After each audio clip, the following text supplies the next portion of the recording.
Guys, welcome to Pixup. So here we are again guys. Meron tayo for repair today guys na isang GPU, isang Inno 3D GTX 1650S.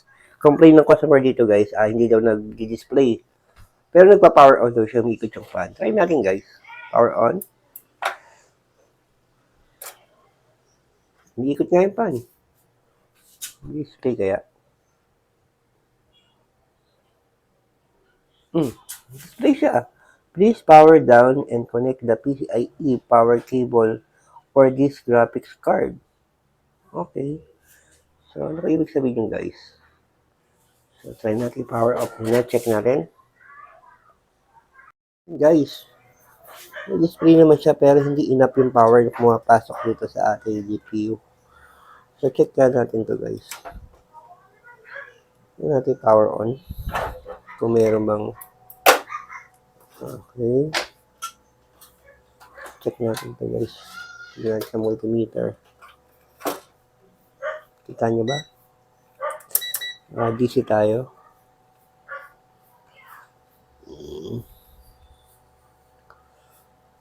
Okay. Baka wala 12 volts pumapasok o hindi enough yung 12 volts. Kita nyo ba? Kita nyo? Yan. Tignan natin konti. Yan, 12 volts yan. Kabilang pin, 12 volts. 12 volts. Okay naman. Ano kaya yung problema nito guys? Try kaya natin itong tinry natin kanina. Try natin itong isang power off muna natin.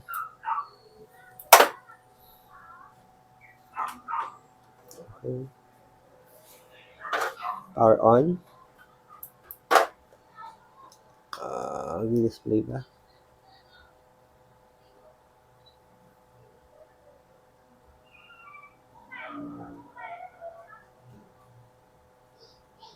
Hindi nag-display na. Hindi na siya nag-display Ayan.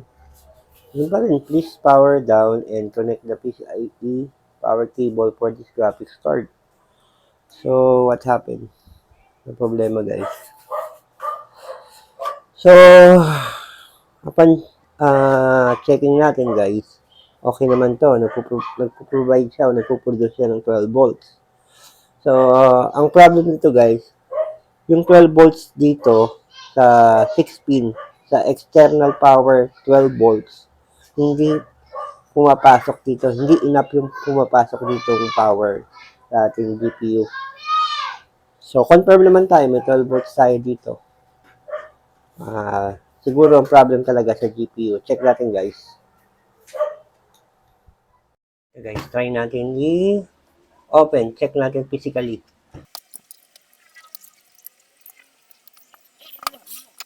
So, obviously guys, hindi na tayo mag-check ng resistance niya. Obviously, wala naman siyang shortage. Focus lang tayo dun sa problema natin dito. Sa 6 pin. Okay. Dito lang tayo mag-focus guys. Dito mapasok dito. Okay guys, try natin mag-check through physical checkup. Tignan natin kung may mga electronics dito na maaaring pagdudahan natin. Ito yan, ito yung 8 pin guys. Check na natin guys yung kanya mga fuse. Try natin check yung fuse, baka naman fuse ang problema.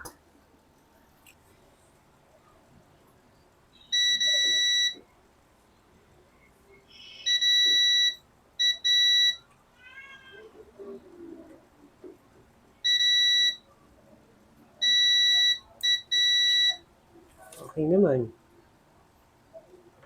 Okay naman yung fuse niya. So mukhang wala namang problema dito.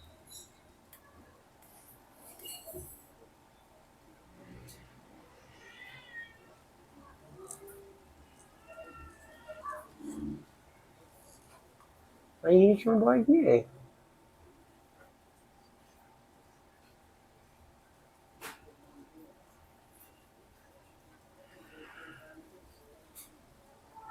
Ito yung power management. Mga MOSFET. Ito kaya, try natin ito.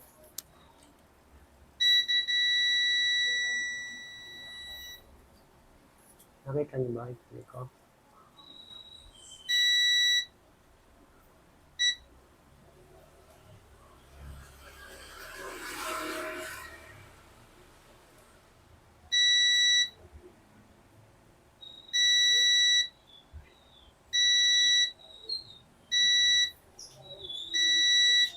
Okay naman.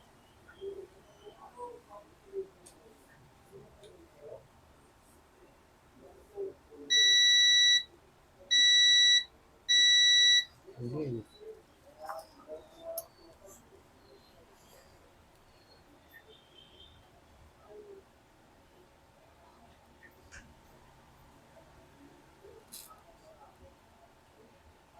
Tignan nyo natin sa likod guys. Likod ng 16. Ito. Ito yung likod ng ano eh. Ito yung likod ng 16 eh. Ayun! Ayun. Kaya pala hindi pumapasok dahil may problema rito. Corroded siya. Pwede nga nasira na to.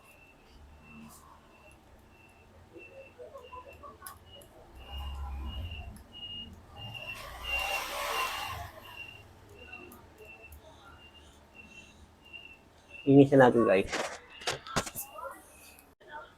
Ito, may nakita ko isa guys. Capacitor. Meron siyang sign na parang nasunog. Oh. May burn mark siya rito. Okay.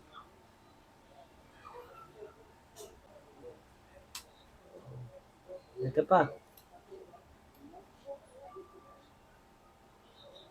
Ito. Okay. Ano to? Ito. Kita nyo?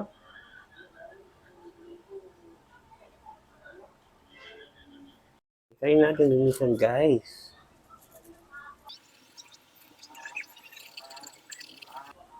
Hindi, palitan na natin to guys, no? Linisan muna natin. Gumagalaw na siya, oh.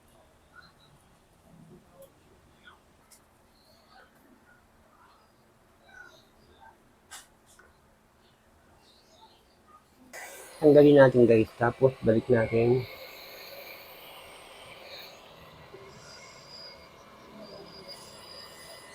Pag dito gumana guys, papalitan na natin.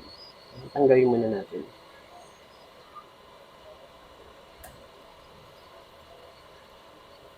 Ay, mukhang wala na yung isang paa niya eh. Hmm?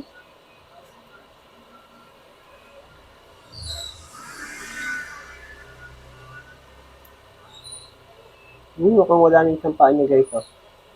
Wala na rito.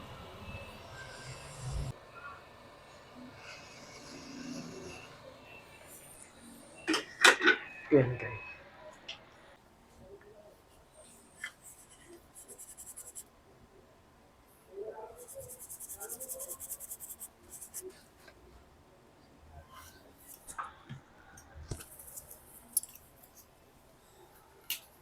Mukhang natanggal na yung pad niya dahil gawa ng corroded.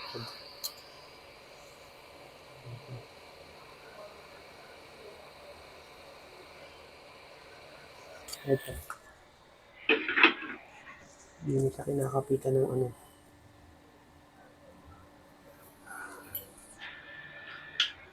May connection pa ba siya? Tignan natin guys. Kung may connection pa siya. Dive mode tayo. Dive mode.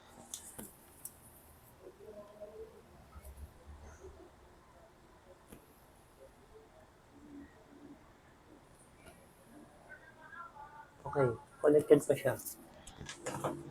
Good.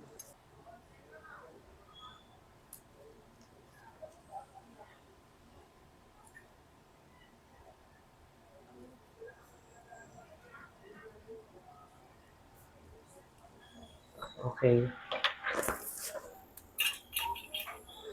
Hanapan natin siya guys ng kapalit. Ito guys, meron tayong nakita rito. Isang GTX 1650 rin. Try natin kumakoy dito. Ito. Kuha tayo malapit sa 6 pin niya. Ito yung 6 pin. Kuha tayo malapit dito. Ito siguro. Kunin natin to. May kasing laki ba? Yun, may kasing laki.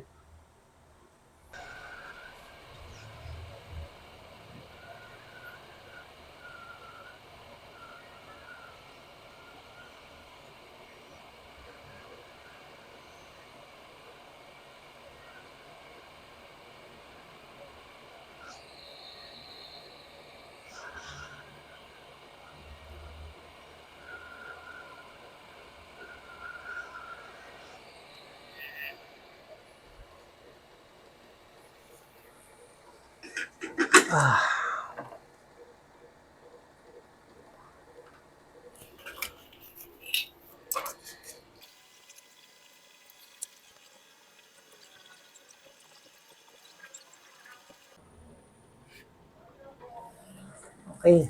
Tapos yung nakita natin dito. Ayun. Ito. Natin ayusin to.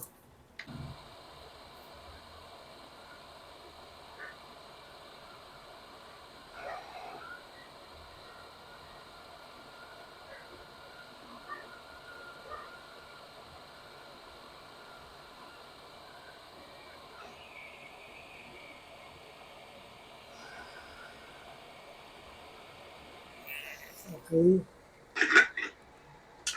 Tapos, nakita pa tayo dito guys, di ba? Hindi ko na matanda ko na saan yun. Banda yun. Ito.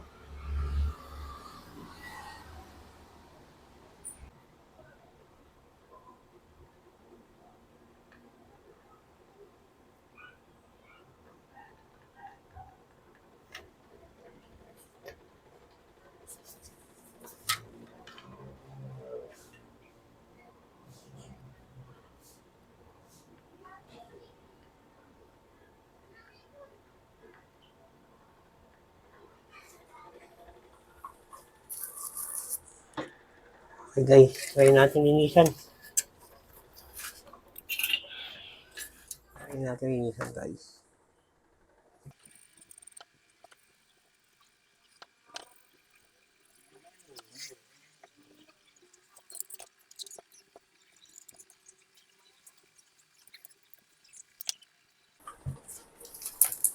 Then guys, try natin test. So yun guys, try natin i-test the moment of truth. Gagana ba? Hoping. Okay, let's power on. Let's go. Cross the finger. Gagana ba guys? Magdi-display ba? Mukhang matagal ah. Yun! Nag-display na guys. Yan, nababas na yung windows natin. So yun guys. So gumagana siya. So sa diagnose natin kanina, tama naman pala. Talagang hindi pumapasok yung 12 volts dito sa GPU, yung 12 volts niya na galing sa external. So, yung pinoprovide na power is hindi enough kaya hindi nag-initialize si GPU para mag-display. So, ayun guys.